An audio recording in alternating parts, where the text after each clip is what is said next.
Hello everyone and welcome! In this video we are going to make a hanging fabric basket together.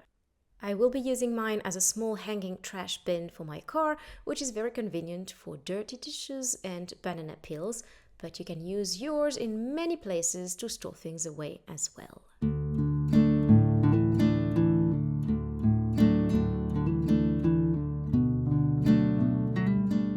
First, of course, don't forget to download the free pattern on my website. The link is in the description box down below, as well as a list of the tools I am using in this tutorial.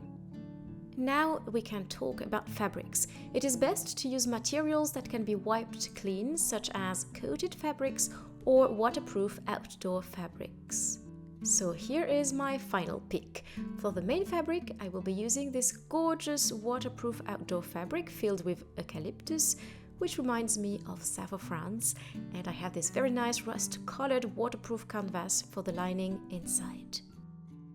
Also, we need a swivel snap hook, a slide buckle, and a 25mm wide half-round ring. Finally, we'll need woven fusible interfacing to reinforce the lining. You can use non-woven, it's a bit cheaper.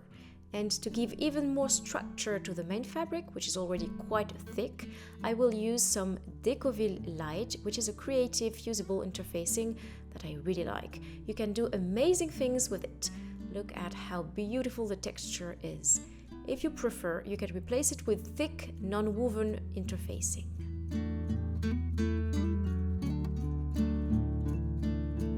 So let's start with the Decoville Light. I place my pattern on it along with weights, and I'm going to mark each corner rather than tracing the entire outline. It saves time and ensures precision.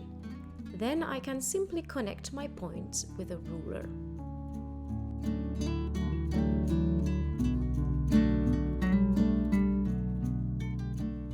Next step, cutting. Be very precise. A little trick is to cut slightly outside the traced line. For the lining, interfacing will cut slightly inside. This way the lining will be slightly smaller than the outer fabric and will easily fit in without wrinkles. You can see here in close-up that my blade cuts 1mm outside the traced line. Voila, the outer fabric interfacing is cut. We'll do the same for the lining interfacing. I remind you that I'm using woven fusible interfacing. Be careful how you place your pattern. Woven fabric has a warp and a weft, so the grain line must be parallel to the selvage.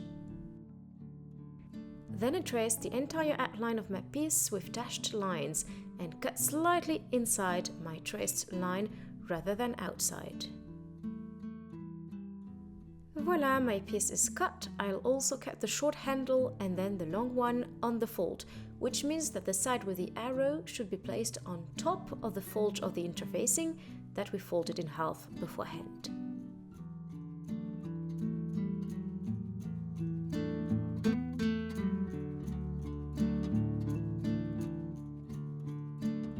To summarize, we've cut the body of the basket once in the Decoville Light and once in the woven fusible interfacing, in which we have also cut the short handle once and the long handle once on the fold. And we will start by using our Decoville Light to back the main fabric of the basket. On my ironing board, I place my fabric with the patterns facing up and the right side against the ironing board. So the wrong side of the fabric is now facing up.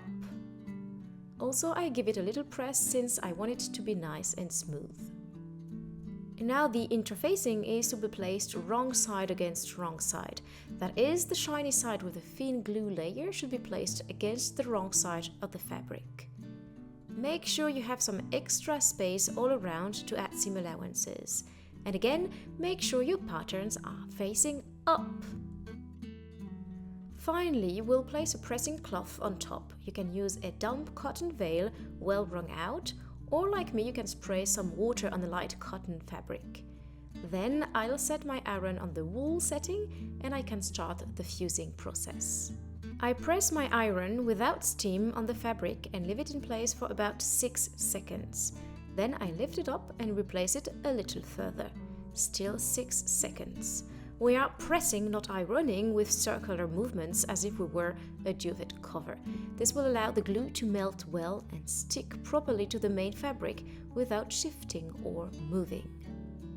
When the entire piece is pressed, I let it cool for a few moments and I move it with care to a flat surface to let it cool down for about 30 minutes. Let's give the glue time to do its job. Don't skip this step if you want to avoid the Decouville light from peeling off all the time or creating unsightly bubbles or unsticked places. While waiting for the glue to cool down, I have interfaced my lining as well as both handles in exactly the same manner. The only difference is that I don't spray my cotton veil with water, I just add a little steam with my iron and press step by step every 12 seconds without sliding my iron. Make sure to leave some space around your pieces. We need to add seam allowances using a Japanese ruler and a textile pen. I'm adding 1 centimeter all around. You can add 8 millimeters instead if you prefer. Just add the measurements you are used to work with. Voila, the allowance is added. I give you my scissors and my trust to cut the pieces. And because I know you'll do a great job, I also leave you to handle the lining and handles. Here are the ruler and pen. Get to work. Bravo! Well done, you can keep my trust indeed, but I'll take my scissors back and I'll keep the small scraps to feed my fabric box. Everything is faced. We are now going to prepare the straps. So I am using my iron to fold the seam allowance over the interfacing on each side.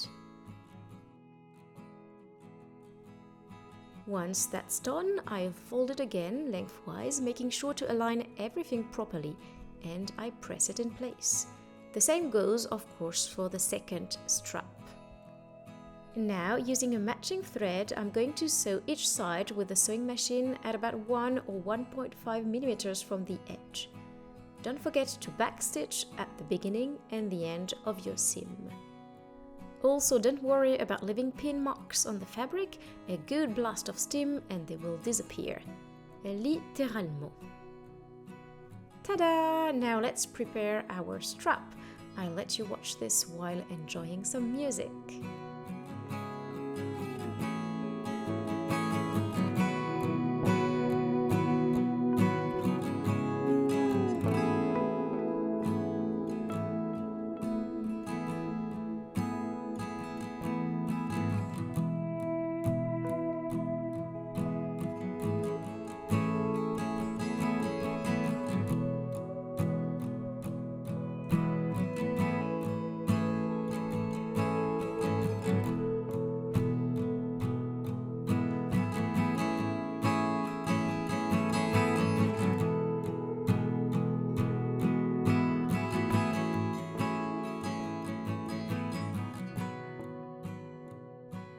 There you go, both sides are ready. It's time to attach them to the body of the basket. First, I'll transfer both assembly marks from the pattern into the main fabric by making 2 small notches with the tips of my scissors. Then I'll position my handles edge to edge, centering them on the notches. We can stitch them in place 5 millimeters from the edge.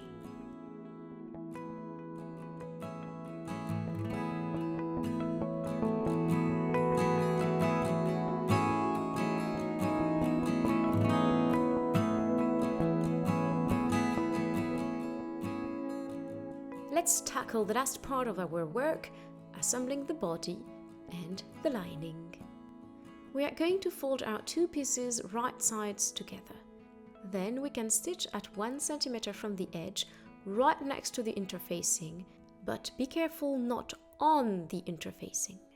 So as you can see, I have started with the lining, the side is stitched, I can press open the seam. Then we need to stitch the bottom of the lining, still 1 centimeter from the edge, right next to the interfacing again. This seam also needs to be pressed open.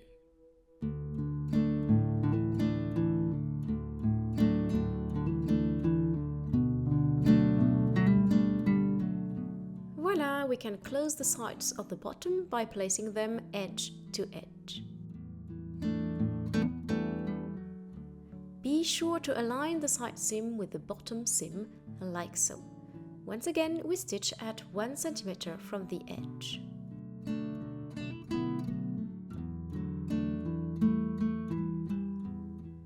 Alright, it's done. Now we can trim the excess fabric.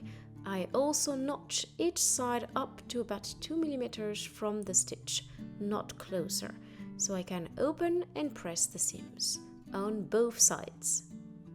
One side and the other side.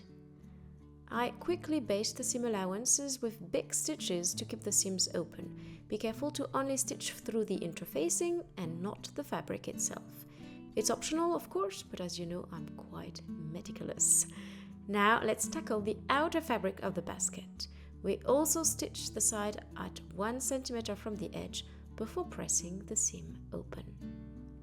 I've also stitched the bottom, but this seam has to be opened with your fingers. The découville is too rigid for this area to be accessed with the iron. Just like we did for the lining, it's time to stitch the sides of the bottom. It's harder to get close to the presser foot with such a rigid interfacing, but in any case, it's important to always stitch at 1 centimeter from the edge, right next to the interfacing. Now let's trim the excess fabric wherever there are open seams in the seam allowance. Then I'll trim my allowance 3 millimeters from the stitches, not closer. The fabric I'm using is thick, so it doesn't fray. If yours has a tendency to do so, don't trim it, press the seams open instead, the same way we did with the lining. Now we need to be brave and turn the back right sides out. It's very sturdy, you'll see, because of the rigid fusible, the découville.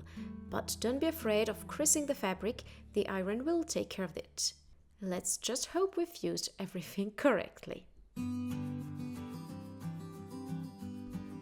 Now, as you can see, we can fold the seam allowance over the top edge of the bag using an iron.